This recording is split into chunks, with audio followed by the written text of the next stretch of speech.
खबर शामिल करेंगे। 9 मई को सिंध असम्बली के इजलास में हुकूमती अरकान और अपोजिशन अरकान ने मजम्मती करारदाद पेश की। इजलास के अख्तिताम पर अरकान सिंध असम्बली का क्या कहना था, जानते हैं वजाहत अली आब्दी की रिपोर्ट में।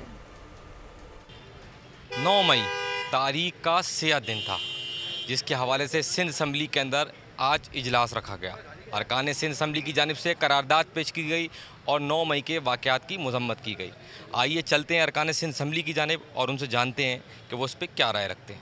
इमरान खान ने तरगीब दी, लोग उसके निकले और मुल्क को बदनामी हुई। हमारा यही मतन था, जो हमारे स्पीचेस थी कुछ जो ऑनरेबल मेंबर्स ने किया, उसमें यही था कि इनके खिलाफ सख्त कार्रवाई होनी चाहिए। हमारे लिए हमारी फ़ौज फ़ख्र है, आन है, हमारी मान है, हमारी शान है।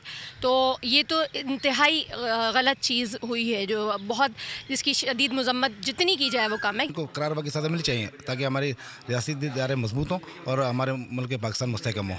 अपील करते हैं कि इसमें इन्वॉल्व जितने लोग हैं उनको ऐसी सज़ा दी जाए कि आज के बाद पाकिस्तान की तरफ और अफवाज पाकिस्तान की तरफ कोई मैली आंख से देखने का तसव्वुर भी ना कर सके।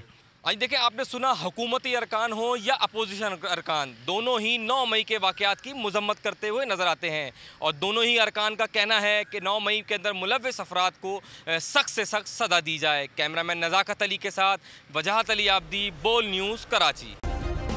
सब्सक्राइब करें और बेल दबाएं ताकि कोई खबर रह न जाए।